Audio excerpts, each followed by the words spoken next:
nígbẹ̀yìngbẹ́yìn Ademọle Adeleke padà la Oyetola mọ́lẹ̀ ó sì fi ìkòkò òdì sọlẹ̀. Àwọn ẹ̀sùn Oyetola tí ilé-ẹjọ́ yí dànù rèé. Ilé-ẹjọ́ ní Ademọle Adeleke lójúlówó gómìnà ní ìpínlẹ̀ Ọ̀ṣun.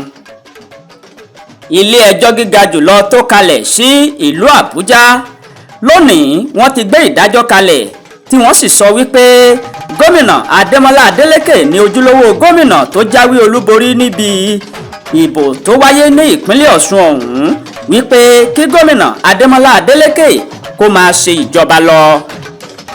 Ilé-ẹjọ́ ní ẹ̀sùn tí wọ́n fi kan gómìnà Ademọle Adeleke wípé ó lo ayédèrú ìwé ẹ̀rí, wọ́n ní kò fẹsẹ̀ múlẹ̀, wípé irọ́ lásán ni. Ilé-ẹjọ́ tún ní àwọn ẹlẹ́rìí ti ẹgbẹ́ òṣèlú APC lò ní ilé-ẹjọ́ nípa pé wọ́n ṣe àlùmọ̀ǹkọ́rọ́yé àti ayédèrú ìbò púpọ̀, ìyẹn over 14. Wọ́n ní wọn ò yege láti jẹ́rìí nílé-ẹjọ́.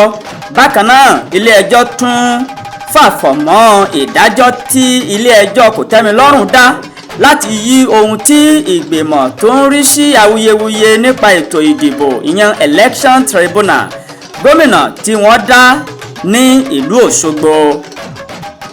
Wọ́n ní ọ̀rọ̀ kan tí wọ́n ń gbé káàkiri orí ayélujára wípé màgòmágó wà níbi ìbò tí wọ́n dì ní ìpínlẹ̀ Ọ̀ṣun ọ̀hún tó gbé Ademọle Adeleke wọlé. Wọ́n ní àhesọ ọ̀rọ̀ tí ò fẹsẹ̀ múlẹ̀ lásán ni, wípé irọ́ lásán ló ń jẹ́ báwọn kí Ademọle Adeleke kó máa ṣe ìjọba lọ pẹ̀lú ìfọ̀kànbalẹ̀. Ní báyìí o, gbogbo àwọn ọmọ bíbí àti olùgbé ìpínlẹ̀ Ọ̀ṣun wọ́n ti ń fò fáyọ̀ wípé gómìnà Ademọle Adeleke òun náà ló sì padà jáwé olúborí, tí Ademọle Adeleke tó sì bẹ̀rẹ̀ sí ní jó ijó àràmàǹdà tó ń jó sọ́tún tó ń jó sósì, wípé ó padà tún bọ́ sí òun lọ́wọ́, àti wípé Ọlọ́run nìkan ló máa ń gbé ọba dépò, Ọlọ́run nìkan náà ló sì máa ń rọ ọba lóyè. Ademọle Adeleke òun ló jáwé olúborí.